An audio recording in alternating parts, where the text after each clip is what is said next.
lagi dengan saya Tovan untuk sales bibit puyuh peksi area luar Jawa. Bertemu lagi juga di vlog Puyuh Indonesia.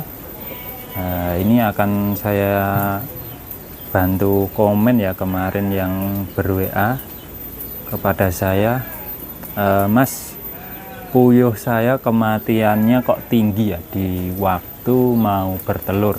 Nah, itu ada beberapa faktor, ada beberapa penyebab yang menyebabkan puyuh itu kematiannya tinggi atau telur itu nggak bisa keluar di awal-awal bertelur. Nah, itu mungkin ada faktor yang pertama, mungkin waktu pembesaran DOQ. Jadi waktu pembesaran DOQ sebisa mungkin kita peternak puyuh itu beli pakan BR yang berkualitas ya, kalau bisa malah yang nomor 1, supaya nanti puyuh itu pertumbuhannya itu bisa maksimal, baik dagingnya, tulangnya itu berkembang secara normal dan seimbang, sehingga nanti puyuh pas mau bertelur, mau belajar bertelur, dia udah siap secara struktur tulang, daging, sama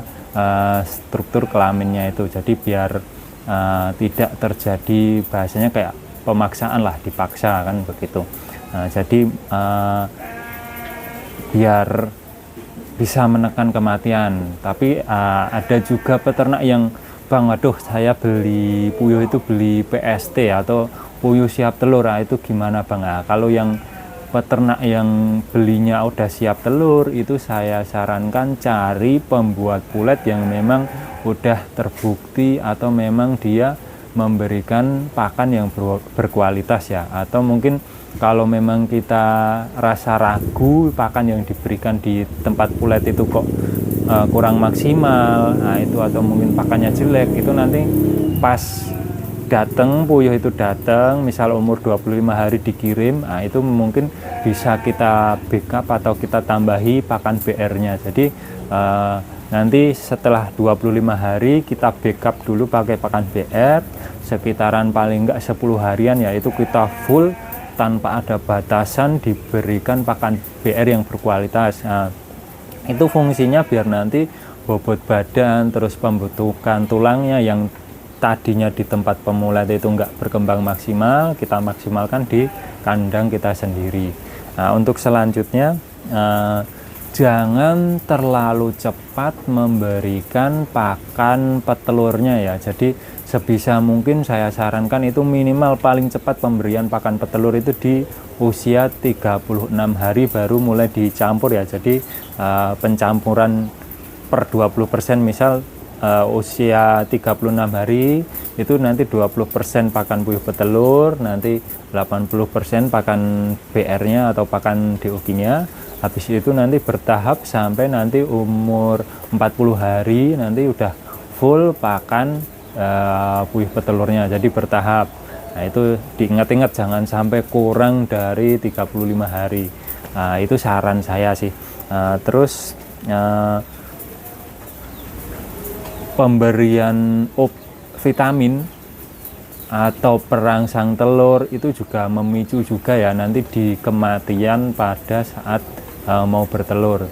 Jadi vitamin yang kita berikan itu terlalu banyak, itu menyebabkan overdosis juga. Jadi sebaiknya vitamin itu kalau untuk tahap-tahap awal mau bertelur atau sebelum dia bertelur itu saya sarankan diberikan cukup 2-3 gram ya untuk 1000 ekornya. Jadi yang penting diberikan, soalnya kan secara fisik dia kan masih bagus, jadi vitaminnya itu nggak terlalu banyak pun harusnya secara produktivitas nanti tetap normal selama pakannya juga tercukupi. Terus untuk perangsang telur lah, ini banyak peternak yang wah Mas pengennya cepat bertelur, cepat ngebrol, cepat dapat hasilnya, dapat untungnya. Itu buah si malakama juga ya. Jadi kita sebagai peternak yang mau sukses itu harus pelan-pelan ya, nggak bisa instan. Namanya puyuh ini kan hewan hidup, jadi nggak bisa kita paksa langsung kita genjot langsung produksinya muncak di 93 sampai 95%, jadi harus bertahap. Jadi kalau saya sarankan untuk vitamin itu waktu kecil itu diberikan dalam satu harinya jangan terlalu banyak, dosisnya tadi bisa 1 gram per 2 liter air, atau nanti pas waktu mau bertelur itu diberikan itu maksimal 3 hari dalam 1 minggu, sisanya nanti air putih.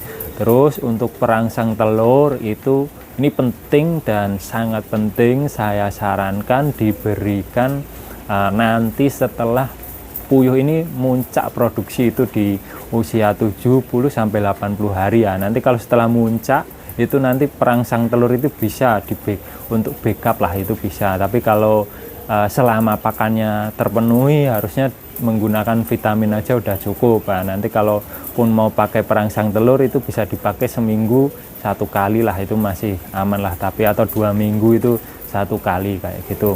Soalnya puyuh itu kalau terlalu sering diberikan vitamin perangsang telur itu berefek juga pada produksi telurnya. Jadi misalkan biasanya udah dikasih hampir seminggu saya kasih 3-4 kali Mas. Nah, terus saya ada dapat info dari saya cukup 1 kali lah. Kalau biasanya udah 3-4 kali diberikan terus diberikan 1 kali ya pasti produksinya drop. Jadi itu harus dimulai dari treatment kecil ya. Jadi setelah muncak produksi ya, jadi nanti misal sampean para peternak beli PST ya, itu nanti bisa pakai treatment itu ya, untuk pemberian perangsang telur cukup 1 kali seminggu atau 1 kali 2 minggu, atau diperlukan memang urgent sekali pas waktu produksi ngedrop untuk memancing merangsang pembentukan telur. Nah, mungkin itu ya 3 faktor yang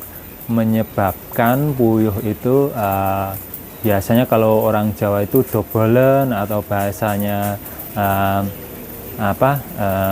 peternakan itu prolap, kadang kayak gitu. Jadi 3 faktor itu mohon diperhatikan agar menekan kematian pada saat puyuh belajar bertelur. Nah, mungkin itu saja yang bisa saya sampaikan.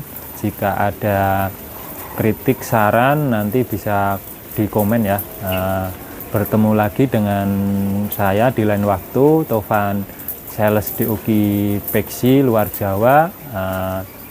Selalu berfokus, pesan saya selalu berfokus dan selalu berfokus pada produktivitas telur ya. Jadi jangan berfokus pada kuantitas, agar keuntungan yang kita dapat dan modal yang kita gunakan itu modal bisa kita tekan tapi keuntungannya bisa semaksimal mungkin. Salam sukses untuk peternak puyuh di seluruh Indonesia. Sampai jumpa kembali di vlog Puyuh Indonesia selanjutnya.